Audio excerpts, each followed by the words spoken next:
I'll take the time today to talk about the concept of unfairness.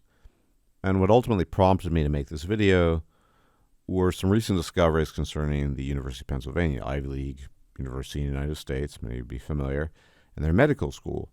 Now, not universally as yet, but they have developed certain programs with the intention of accepting certain types of students with certain types of backgrounds without any requirement for the MCAT. Now, the MCAT is the standardized test that you take in order to get into medical school. And it correlates so much with the SAT for undergraduate or the GMAT for graduate work and the LSAT for law school and so on and so forth. Now, these standardized tests are in place in part because many of the results that they yield correlate very highly with academic success and performance at the respective school. And scrapping them completely probably isn't the best idea, but if you go through the articles that are talking about this, and I'll post it in the low bar, obviously, this move has been made for completely ideological reasons, i.e. affirmative action, i.e. you can guess the rest. As I said, this is not a universal practice as yet, but this is a program they've introduced, and it means that students can simply go to med school without taking the MCATs. Given how much these tests correlate with performance at the respective school, whether it's law school or business school or medical school, probably a bad idea. Now, some people who have argued in favor of this will say, well, look, ultimately not harming anyone if they get into University of Pennsylvania med school, and by the way, the MCAT scores for that school are in the 98th percentile. If they get in and they're not up to the task, then they will fail out regardless. And I'm not so sure about that. Yes, one of the net results over the many decades of affirmative action is that students who are placed into universities that are basically at a level that they can't handle, they tend to drop out and flunk out okay. But I'm not too sure if that's going to be an identical process with respect to this med school. It could be they push people along, and therein lies the rub. Because if they do get through the program through certain push and pull effects that have little to do with their performance, and I think it's entirely possible given that they're dropping the MCAT requirement, then we actually have a real risk and liability. You see, it's one thing to get in on affirmative action for something like sociology or psychology or history. Perhaps not the best decision, perhaps not the most amazing thing, but I'd say it's relatively low risk. When you're admitting potential future doctors on the basis of qualifications other than their actual qualifications, then you have some serious issues to deal with, because these men and women later on, if they indeed become doctors, will potentially be of much lower caliber than what you want.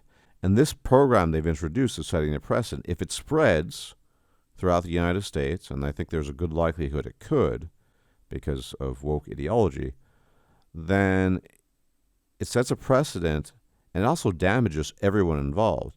It damages potentially down the line patients who will get inferior medical care and worse doctors, but it also damages those people who come from that background, because there will, as a result of this, be a sneaking suspicion that the people who have graduated from these medical schools without the MCAT requirement will be interpreted as worse doctors from the get-go, and there will be a lot of bias that will come to existence. So it's not a very good idea, in my opinion, that they're dropping the MCAT, and I sincerely hope that it does not begin a new precedent throughout American universities, because American universities are literally ground zero for wokeism and woke ideology, and they are creating the next batch of loonies who are going to be loosed upon the world, and we've already seen a bunch of that.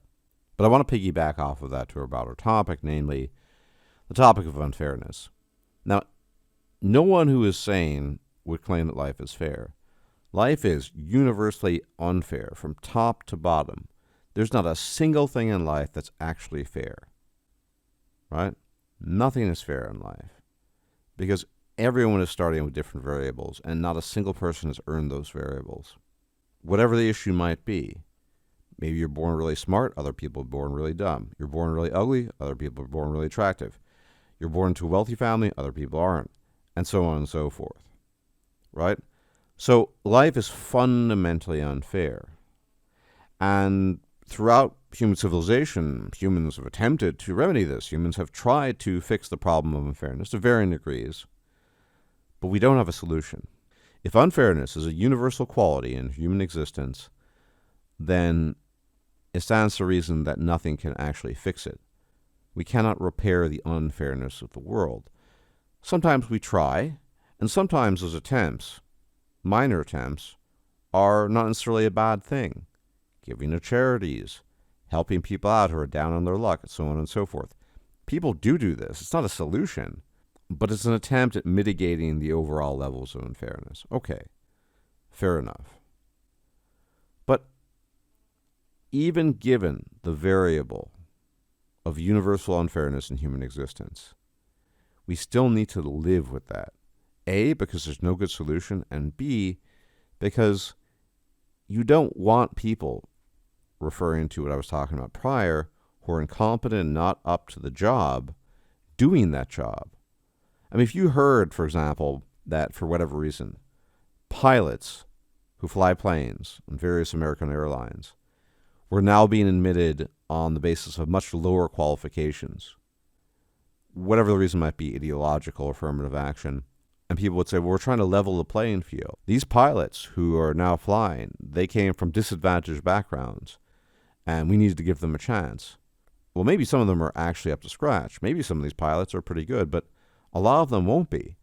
And that will not instill confidence in you. So is it fair, in this case, in this hypothetical example, that a bunch of pilots are potentially being excluded from the profession, from flying planes with hundreds of people on them, and therefore bearing enormous responsibility?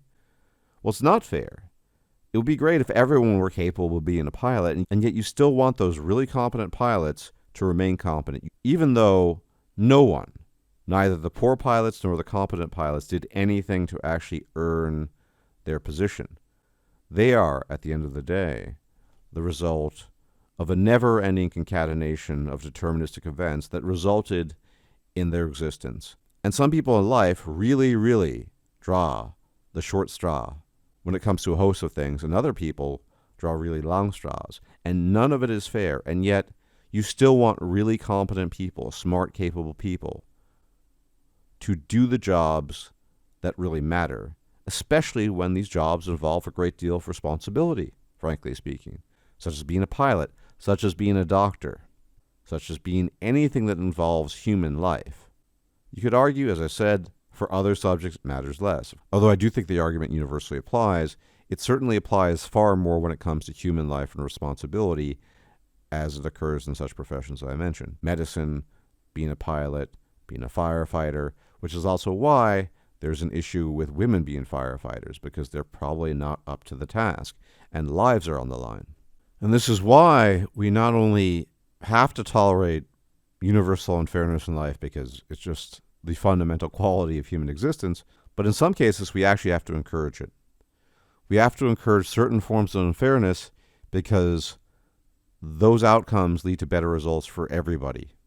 Now notice, this is a very pragmatic approach. I'm not taking some right-wing position where, you got to pull yourself up by your bootstraps and do the work. In some cases, obviously, you have to do that. But again, my view, as somebody who believes in a deterministic system, is that nobody earns anything. They're just the beneficiary of prior causes.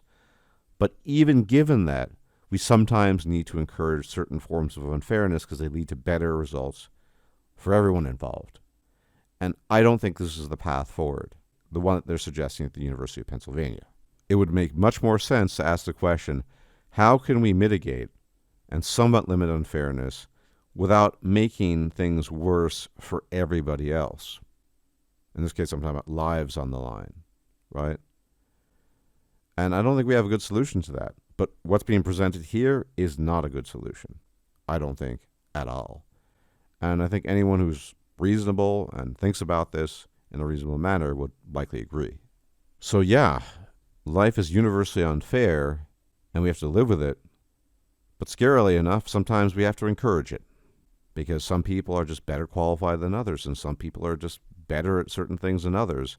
And we still want those people who are better, even though they did not earn any of it, to do those things, because they're going to produce better results, whatever the field is, whatever the outcome for everyone involved, themselves included. Anyways, always thank you for tuning in.